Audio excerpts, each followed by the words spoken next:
दिनेश ने चलते चलते अचानक गाड़ी रोक दी क्योंकि सड़क के दूसरे किनारे पुलिस वाले एक बूढ़ी औरत को पीट रहे थे। ये देख दिनेश का गुस्सा सातवें आसमान पर चढ़ गया। उसने फटाफट गाड़ी साइड में लगाई और गुस्से में ही दरवाज़ा बंद कर दौड़कर उस पेड़ के पास पहुंच गया।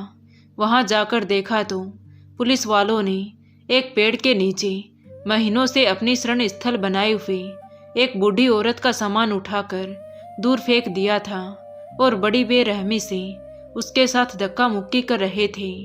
बेचारी को कई बार जमीन पर धक्का देकर पटक दिया था।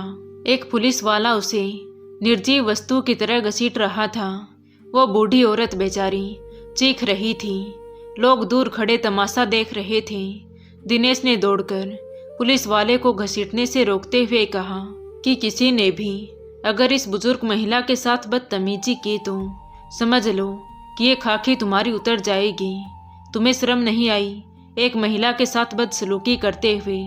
और ये सब करके आप बड़ा ही फक्र महसूस कर रहे होंगे। लेकिन अगर इनकी जगह कोई अगर गुंडागर्दी कर रहा होता तो तुम्हारी सारी बहादुरी बाहर आ जाती। उसके सामने तो आप हाथ जोड़कर खड़े हो जाते या फिर दूर से तमाशा देख रहे होते। दिनेश की बात सुनकर पुलिस वाला बोला, क्या बकवास कर रहे हो? सरकारी काम में दखल अंदाजी करना आपको महंगा पड़ जाएगा। आप यहाँ से जाइए। तो दिनेश ने गुस्से से कहा, मैं क्या कर रहा हूँ और क्या नहीं ये बात तुम्हें बताने की ज़रूरत नहीं है। मगर आप लोग ये बताइए कि क्या आप लोग ये अपनी मर्जी से कर रहे हैं या किसी सीनियर के आदेश पर? तो उनमें से एक पुलिस वाले ने कहा, आपको नहीं दिखता कि इन लोगों ने इस शहर को भिखारी का शहर बनाकर रख दिया है? शहर के हर गली मोहल्ले तिराहे चौराहे पर इन्हीं की भीड़ नजर आती है। दिन भर भीख मांगते हैं और रात को सड़क किनारे सो जाते हैं। किसी ने तो सड़क के किनारे अपना ठिकाना ही बना लिया है। इसलिए अब हमें आदेश दिया गया है कि कोई भी भिखारी सड़क किनारे अगर अपना ठिकाना बना रखा है तो उसे वहां से हटा दिया जाए। पुलिस वाले की बात सुनकर दिनेश ने कहा, तो क्या आपके साहब ने उनके लिए महल बनवा दिए हैं जहां इनको रखा जाएगा? क्या आपके बॉस ने इनके लिए होटल खुलवा दिए हैं जहां इन्हें मुफ्त में खाना मिलेगा? तो पुलिस वालों ने कहा, हमें इससे कोई मतलब नहीं है। तो दिनेश बोला, चलो ठीक है, फिर मैं ही आपके एसपी साहब से बात करता हूँ। कहते हुए दिनेश ने एसपी साहब के पास फ़ोन मिला दिया और बोला, महोदय, मैं उच्च न्यायालय का वरिष्ठ अधिवक्ता दिनेश बोल रहा हूँ। उधर से आवाज़ आई, हाँ जी बोलिए।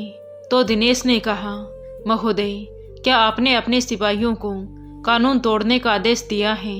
अगर ऐसा है तो क्यों ना फिर सबके खिलाफ न्यायालय की अवमानना का दोषी मानते हुए केस किया जाए। तो उधर से आवाज़ आई, मामला क्या है? दिनेश ने कहा, आपके लोग भूल गए हैं कि महिला के साथ कैसा व्यवहार किया जाना चाहिए, वो भी एक बुजुर्ग महिला के साथ।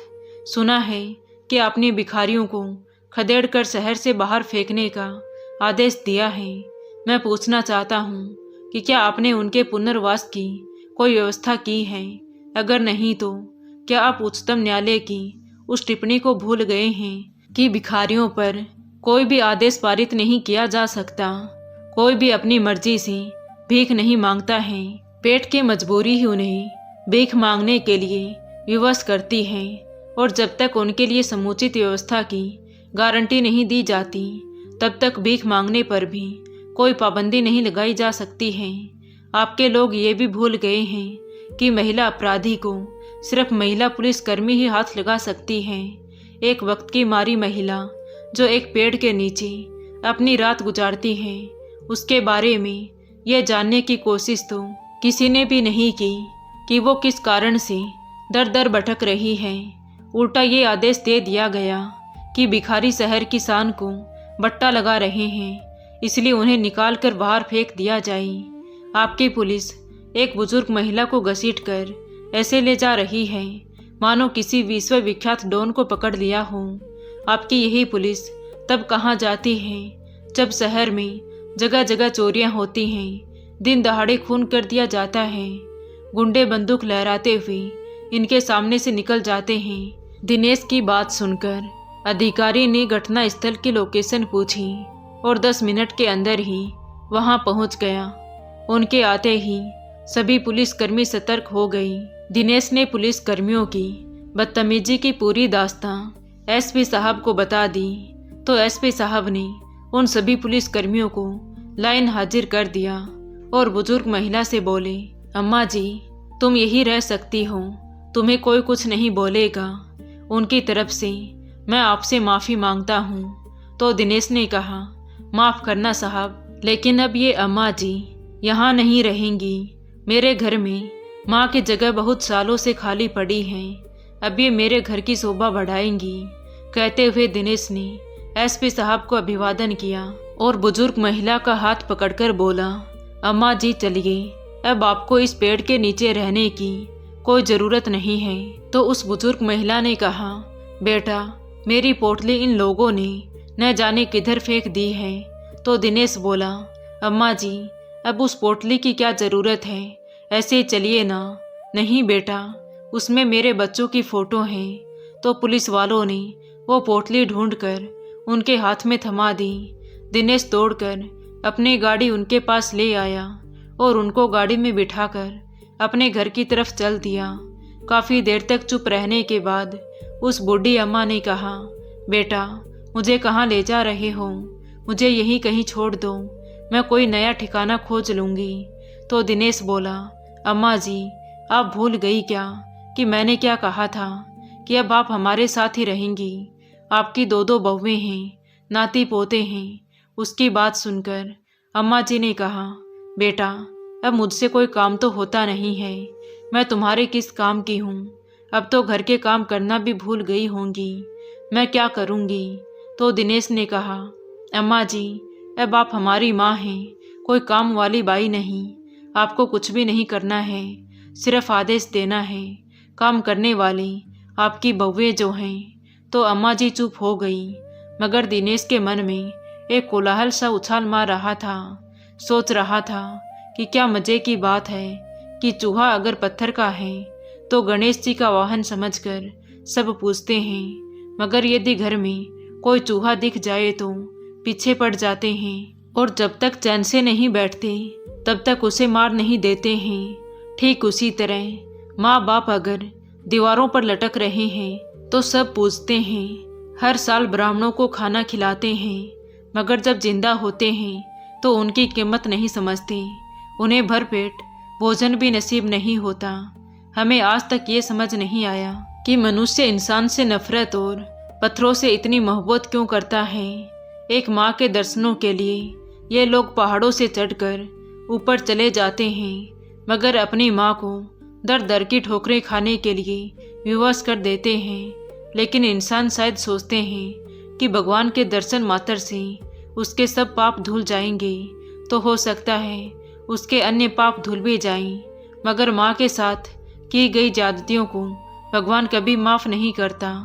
जिस तरह ये इंसान किसी मुर्दे को कंधा देना पुण्य समझते हैं, काश उसी तरह किसी जिंदा इंसान को सहारा देना भी पुण्य समझते तो जिंदगी कितनी खूबसूरत हो जाती।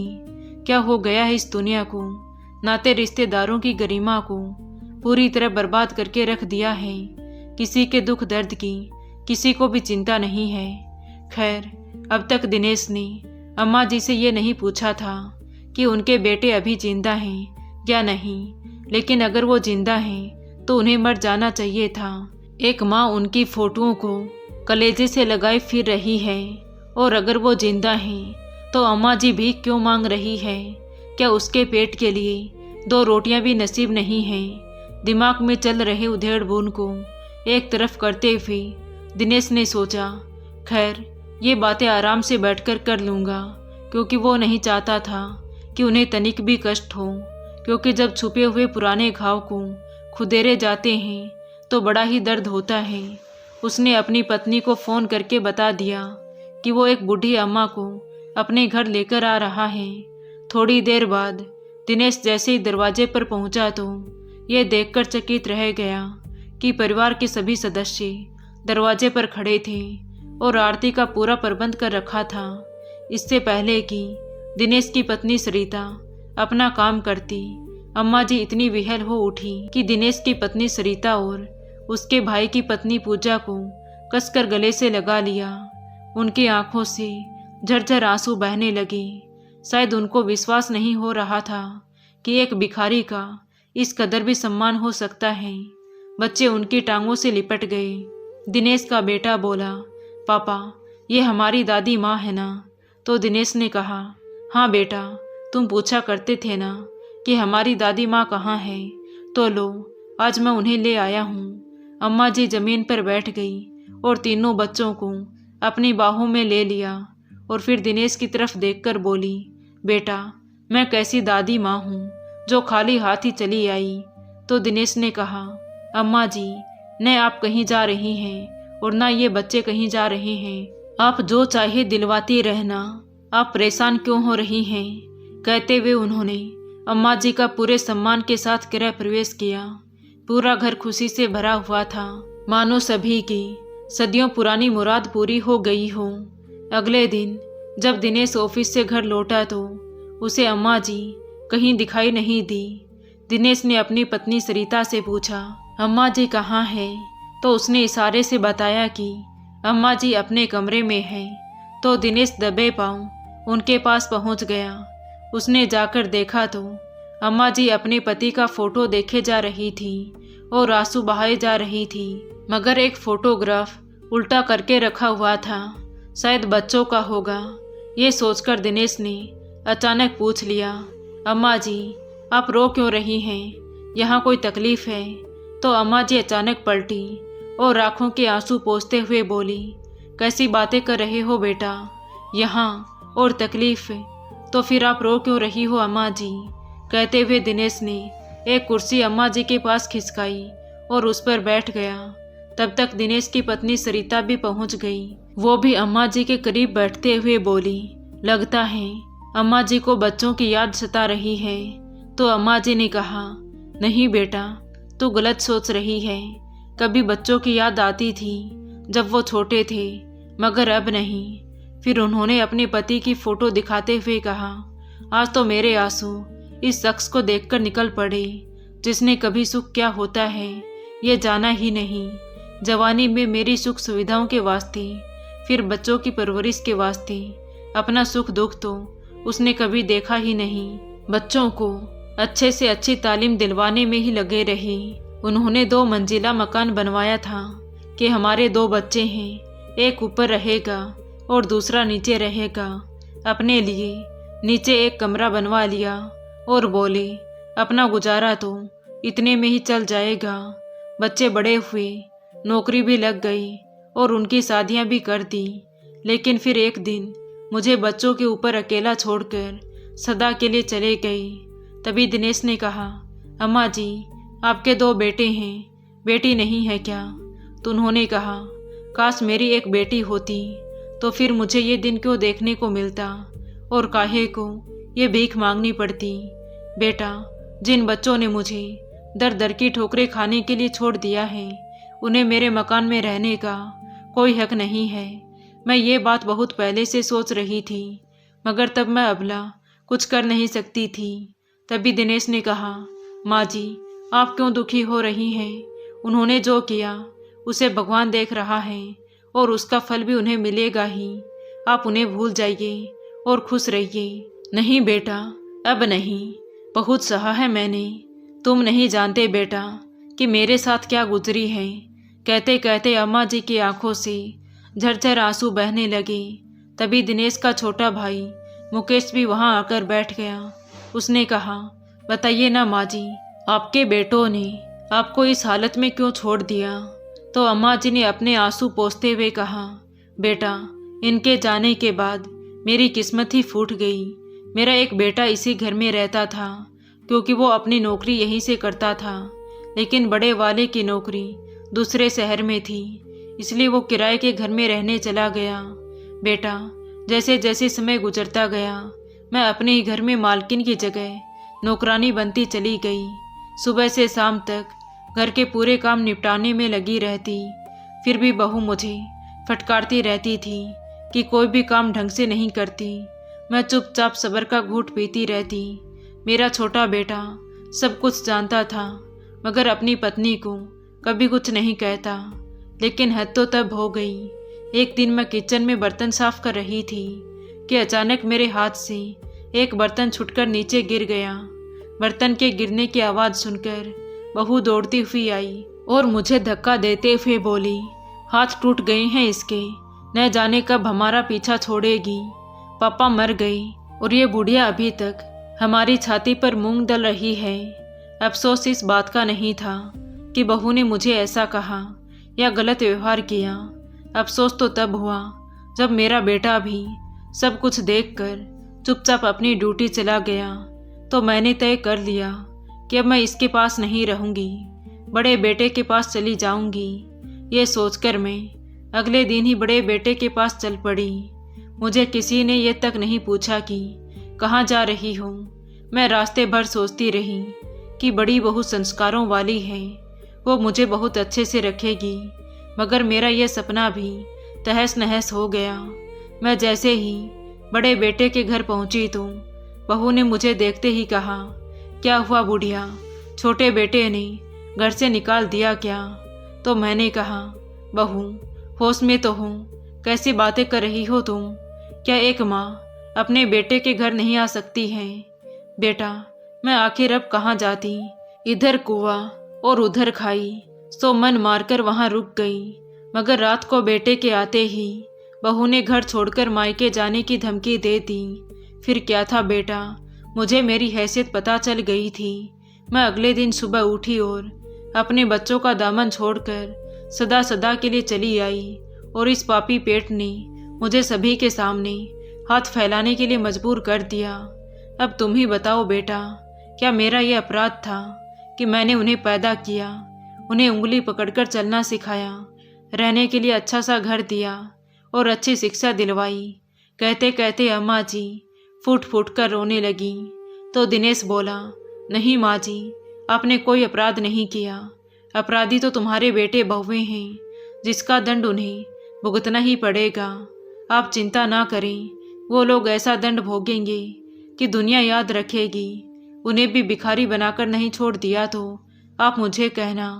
तभी पास बैठे दिनेश के छोटे भाई मुकेश ने कहा, भैया मुझे उनका पता दे दो, मैं उनकी वो हालत बनाऊंगा कि उन्होंने कभी सपने में भी नहीं सोचा होगा।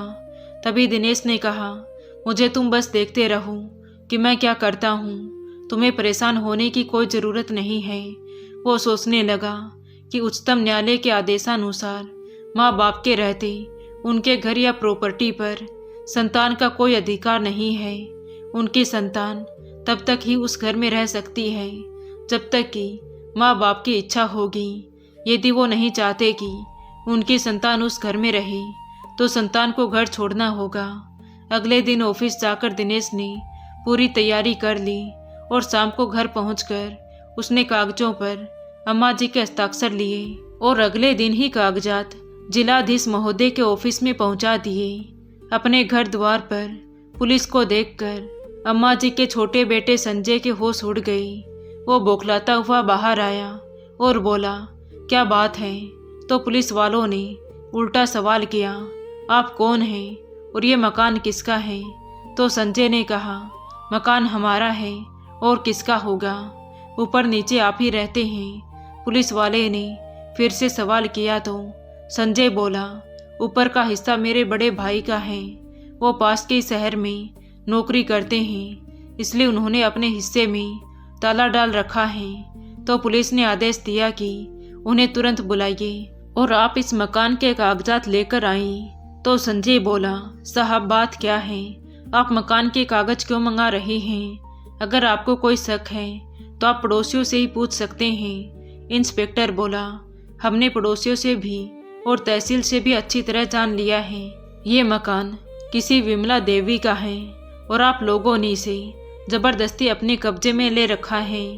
आप लोग अभी और इसी वक्त घर खाली कर दीजिए, नहीं तो पुलिस अपना काम खुद कर देगी। तभी संजय ने कहा, साहब विमला देवी हमारी माँ का नाम है। तो पुलिस वाले ने कहा, अच्छा तो फिर बुलाओ अपनी माँ को। ये सुन संजय शक पका गया और बोला, साहब, वो यहाँ नहीं है, पता नहीं कहाँ चली गई। उनका दिमाग ठीक नहीं था, सो बिना बताए ही घर से चली गई। हमने बहुत ढूंढा, लेकिन वो कहीं नहीं मिली। ये सुन इंस्पेक्टर गुस्से से बोला, ज़्यादा बोलने की ज़रूरत नहीं है। हमने पता कर लिया है कि किसका दिमाग ठीक था और किसका नहीं। अब आप अपने भाई को बुलाएं और तब तक आप अपना सामान निकाल कर बाहर रख दीजिए। थोड़ी देर में बड़ा भाई भी आ पहुंचा। उसने भी वही बातें दोहरा दी जो संजय ने कही थी, मगर कोई फ़ायदा नहीं हुआ। पुलिस ने सारा सामान निकाल कर बाहर फेंक दिया। दूर गाड़ी में बैठी विमला जी और दिनेश तमाशा देखे जा रहे थे। दिनेश ने पूछा, ठीक रहा ना माँ जी? तो विमला जी बोली, बेटा, जन्म देने के नाते मुझे दुख तो हो रहा है, लेकिन इन्हें सबक मिलना भी ज़रूरी था। तो दिनेश ने कहा, माँ जी, अभी तो बेघर हुए हैं, कल उनके पास वो नौकरी भी नहीं रहेगी जो तुम्हारी दी हुई शिक्षा की बदौलत पाई थी। दोनों भाइयों ने बच्चों के साथ वो रात पार्क में ही बिताई और अगले दिन जैसे ही वो लोग अपने अपने ऑफिस पहुंचे तो ये देखकर हैरान रह गए कि उन दोनों को नौकरी से बेदखल कर दिया गया है। उन्हें उनका टर्मिनेशन लेटर थमा दिया था। संजय ने जब कारण पूछा तो बताया कि आप माँ के नाम पर कंपनी के साथ धोखा कर रहे हैं। उनके इलाज के नाम पर झूठे बिल लगाकर आप लोग हजारों रुपए ऐंठ चुके हैं, जबकि आपकी माँ तो है ही नहीं। कुछ ऐसा ही आरोप बड़े भाई सुधीर की कंपनी वालों ने भी लगाया था। टूटे हारे दोनों भाई वापस पार्क में आ गए। संजय बोला, भाई अब क्या होगा? रहने के लिए तो किराए का मकान मिल जाएगा, मगर अब नौकरी कहीं नहीं मिलेगी, और अगर नौकरी नहीं मिलेगी तो घर खर्च और कमरे का किराया कैसे देंगे? आखिर दोनों ने तय किया कि अपनी बात कहने के लिए जिलाधीश से मिल लेना चाहिए। अगले दिन दोनों भाई एसपी साहब के पास पहुंचे और बोले, साहब, हमें घर से बेघर कर दिया है और हमारी नौकरी भी छूट गई है। हमारे छोटे छोटे बच्चे हैं, अब हम उन्हें कहाँ लेकर जाएंगे? तो एसपी साहब ने कहा, इसमें सोचने की क्या बात है? आप भी वही जाइए जहाँ आपकी माँ ने 5 साल गुजारे थे और वही करिए जो तुम्हारी माँ ने किया था। अब तुम भी बच्चों को लेकर सड़क पर भीख मांगिए। इससे कम सजा आप लोगों के लिए कुछ हो ही नहीं सकती। सॉरी, मैं आपकी कोई मदद नहीं कर सकता। जो कुछ भी कर सकती है वो मकान की असली हकदार विमला देवी ही कर सकती है। पुलिस ने तो आपको बता ही दिया होगा कि संतान माँ बाप की इच्छा तक ही उनके घर में रह सकती है। उनके जिंदा रहने तक उस पर उनका कोई हक नहीं होगा। आप लोग जाइए। साहब, हमें माँ का पता नहीं मालूम है, आप कृपया करके उनका पता बता दीजिए। हम अपने किए का प्रायश्चित करना चाहते हैं। तो एसपी साहब बोले, इसके लिए आपको ऑफिस से कोई लाभ नहीं होगा, क्योंकि यहाँ के कागजों में उनका वही पता लिखा है जहाँ से आप लोगों ने उन्हें निकाल कर बाहर का रास्ता दिखाया था। आप हाई कोर्ट के अधिवक्ता दिनेश से मिल लीजिए, शायद वो उनका पता ठिकाना जरूर जानते होंगे, क्योंकि ये केस उन्हीं के माध्यम से यहाँ आया था। तो दोनों भाई दिनेश के ऑफिस जा पहुँचे, मगर वो ऑफिस में नहीं था। उनके सहयोगी ने बताया कि वो आने वाले ही होंगे। अगर आपको कोई आवश्यक कार्य है तो आप लोग आराम से यहाँ बैठ सकते हैं।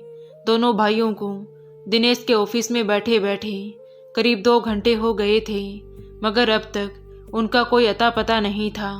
उन्होंने उनके जूनियर से कहा, सर, वकील साहब से पूछिए ना कब तक पहुँचेंगे।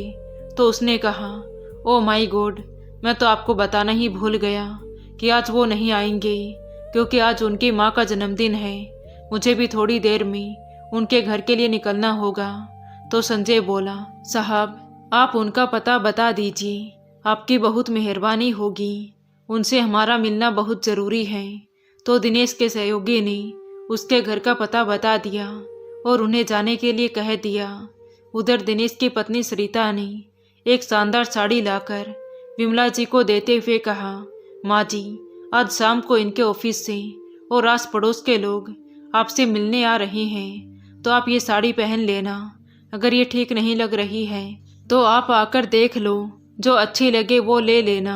तो विमला जी बोली, बेटा मेरे लिए तो तू जो लाई है वही ठीक है। फिर बोली, अरे बहू एक बात बता, जो लोग आ रहे हैं उनके लिए खाना भी तो बनाना पड़ेगा ना। चल मैं भी तुम्हारी मदद कर देती हूँ, तुम दोनों अकेली परेशान हो जाओगी। तो सरिता मुस्कुराई और बोली, माँ आप बाहर निकल कर तो देखो, हलवाई आ चुके हैं, आप चिंता ना करें। शाम होते होते लोग इकट्ठे होने लगे। अम्मा जी को एक सोफे पर बिठा दिया था, गीत संगीत बज रहे थे। ये देख विमला जी बहुत खुश हो रही थी। कुछ ही देर बाद सरिता और पूजा ने एक बहुत बड़ा केक विमला जी के सामने पड़ी टेबल पर लाकर रख दिया। इसे देखते ही विमला जी चौंक गई और बहू को ऐसे देखने लगी मानो पूछ रही हो, बेटा ये सब क्या है। तभी सारे लोग टेबल के करीब आ गए और सबके सब एक स्वर में गाने लगे, हैप्पी बर्थडे टू यू माँ जी। तो विमला जी ने आश्चर्यचकित होकर सरिता से पूछा, बेटा आज मेरा जन्मदिन है और मुझे ही नहीं पता। तो सरिता बोली, माँ जी आप भूल सकते हैं मगर हम थोड़ी भूल सकते हैं। हमने आपके आधार कार्ड में आपकी डेट ऑफ बर्थ देख ली थी। उधर विमला जी के बेटे संजय और सुधीर बाहर खड़े सोच रहे थे कि घर में इतने मेहमान आए हुए हैं, गीत संगीत में सारे लोग मशगूल होंगे, ऐसे में क्या हम लोगों का बिना बुलाए जाना अच्छा लगेगा। अभी वो खड़े सोच ही रहे थे कि 3-4 लोग आए और बोले, यहाँ खड़े क्या कर रहे हो, चलो अंदर चलो। तो दोनों भाई अंदर आ गए, मगर सामने जो देखा उसे देखकर तो उनके होश उड़ गए। बिल्कुल सामने ही उनकी माँ विमला जी रानी की तरह सजी धजी खड़ी थी और कुछ महिलाएं उनको केक काटने के लिए सहायता कर रही थी। तभी अचानक दिनेश की नज़र उन पर पड़ी। वो दौड़कर उनकी तरफ आया और बोला, आपका परिचय। तो संजय ने कहा, वकील साहब हम विमला जी के बेटे हैं। वो जानता था मगर ऐसा प्रकट किया कि वो उन्हें नहीं जानता हो और उन्हें बाहर की तरफ ले गया। संजय ने कहा, साहब हम लोग बर्बाद हो गए हैं, ना रहने का ठिकाना बचा और ना ही नौकरी का। बीवी बच्चों को पार्क में छोड़कर आए हैं, आप हमारी मदद करो साहब। तो दिनेश खींचते हुए बोला, ये मेरा ऑफिस नहीं है, ये मेरा घर है, मैं घर पर ऑफिस के काम नहीं किया करता। वो दोनों दिनेश के सामने गिड़गिड़ाते हुए बोले, साहब हमें मालूम है कि हमें यहाँ नहीं आना चाहिए था, मगर क्या करते, बच्चों की इस तरह भूख प्यास नहीं देख सकते। तो दिनेश ने गुस्से से कहा, अपनी परम प्रिय पत्नियों से कहिए, वो बहुत धमकियां दे रही थी ना, अब वक्त आ गया है कि वो बच्चों को लेकर मायके चली जाएं और तुम भी उनके पीछे पीछे चले जाओ। इससे बढ़िया समस्या का समाधान आपके लिए और हो ही नहीं सकता। और किस बच्चों की भूख के लिए आप इतना गिड़गिड़ा रहे हो। आज तुम उन बच्चों का पेट भरोगे, कल को वही बच्चे तुमको और तुम्हारी बीवियों को धक्के मारकर घर से निकालकर तुम्हें भीख मांगने को मजबूर कर देंगे। जैसा तुमने अपने माँ बाप के साथ किया है वही तो तुम्हारे बच्चे भी तुम्हारे साथ करेंगे। तो संजय ने उसके पैरों में पड़ते हुए कहा, साहब हमें माफ़ कर दो, हमसे बहुत बड़ी गलती हो गई है जो हमने अपनी माँ का अपमान किया। हम माँ से पांव पकड़कर माफ़ी मांग लेंगे, आप हमें माँ से मिला दीजिए। तो दिनेश ने कहा, तुमने गलती नहीं गुनाह किया है और गुनाहों की कोई माफ़ी नहीं होती। और वैसे भी अब वो तुम्हारी नहीं मेरी माँ है और तुम्हारे जैसे बेटों की यही सज़ा है कि वो ज़िंदगी भर अपनी माँ के दीदार को तरसते रहें। इसलिए अब आप लोग इज्जत से यहाँ से चले जाइए। अगर यहाँ लोगों को पता चल गया तो बात मेरे हाथ से निकल जाएगी और तुम्हारा क्या हाल होगा ये भगवान भी नहीं जानते। और मैं नहीं चाहता कि मेरी माँ के जन्मदिन पर कुछ भी अशुभ हो। उम्र भर वो तुम दोनों का ही जन्मदिन मनाती रही, आज उनका जन्मदिन उनका बेटा मना रहा है, तो कृपया करके उनके सामने मत पड़िएगा। तो विवश और मजबूर होकर वो दोनों भाई वहाँ से वापस चल दिए। जब उनकी पत्नियों ने अपने पतियों को आते हुए देखा तो दौड़कर उनके पास पहुँच गई और बोली, क्या हुआ जी? तो सुधीर ने कहा, होना क्या था, वही हुआ जो होना चाहिए था। आप लोगों ने कर्म ही इतने अच्छे किए हैं कि दुनिया तुम्हारा गुणगान कर रही है। अब तुम्हारे कर्मों का फल सबको भुगतना होगा। तुम्हें तो भुगतना ही चाहिए, मगर साथ ही साथ हम और बच्चों को भी भुगतने होंगे। तभी संजय की पत्नी ने आगे बढ़ते हुए कहा, अरे आप हमें ले चलिए माँ जी के पास। हम माँ जी के पैरों में गिरकर माफ़ी मांग लेंगे। माँ जी हमें माफ़ कर देगी तो हम उन्हें बहला फुसला कर घर अपने नाम कर लेंगे। चुप रहो तुम दोनों, अभी भी तुम लोग अपने स्वार्थ के बारे में ही बात कर रही हो। संजय ने गुस्से से कहा और बोला, अब आप कृपया करके अपने बच्चों को उठाइए और अपने प्रिय मायके चली जाइए। आप उनकी बेटी हैं, इसलिए आपका ख्याल रखना उनका दायित्व है। हमने अब तक अपने वचन निभाए, मगर आप लोगों ने एक बार भी उधर ध्यान नहीं दिया। अब वक्त आ गया है कि जो सुसंस्कार आपके माँ बाप ने बख्शे थे उन्हें अब उन्हीं पर लागू करिए, ताकि वो भी खुश हो जाएंगी। इतनी गुजारिश है कि जिस तरह तुम दोनों ने इस घर को बर्बाद कर दिया उसी तरह वहाँ मत करना। और हाँ, अगर वहाँ तुम्हें घर से निकाल कर बाहर फेंक दिया जाए तो चिंता करने की कोई बात नहीं है। बच्चों से भीख मंगवाना और तुम्हें भीख मांगने में शर्म महसूस हो तो घर घर जाकर झाड़ू पोछा और बर्तन धोकर भी गुजारा हो सकता है। ये बहुत ही अच्छा धंधा है और तुम्हें भी पता चल जाएगा कि बर्तन कैसे धोए जाते हैं। इतना कहकर संजय ने अपनी पत्नी को किराए भाड़े के पैसे पकड़ा दिए और कहा, आज से हमारा और तुम्हारा कोई संबंध नहीं है। तुम लोग चाहे तो दूसरी शादी भी कर सकती हो, और वैसे भी तुम्हारा क्या दोष जब हम उनके अपने बेटे ही नालायक निकल गए, जो पत्नियों की सुख सुविधा के लिए हम सब कुछ देते रहे, मगर कभी माँ ने 10 रुपये भी मांगे तो हाथ झाड़कर खड़े हो गए कि हमारे पास तो जहर खाने के लिए भी पैसे नहीं हैं, तुम्हें कहाँ से देंगे। इतना कहकर संजय फूट फूट कर रो पड़ा। तभी सुधीर ने कहा, आपने सही कहा भैया, आज अपने कर्मों का फल ही हम भुगत रहे हैं। काश उस दिन अपनी पत्नियों की बातें ना सुनकर हमने अपनी माँ को रोक लिया होता तो आज हमारे साथ माँ भी होती और घर भी होता। कहते कहते सुधीर की आंखों में भी आंसू बहने लगे। आज दोनों भाई पछतावे की आग में जल रहे थे, लेकिन अब पछताने से क्या होगा।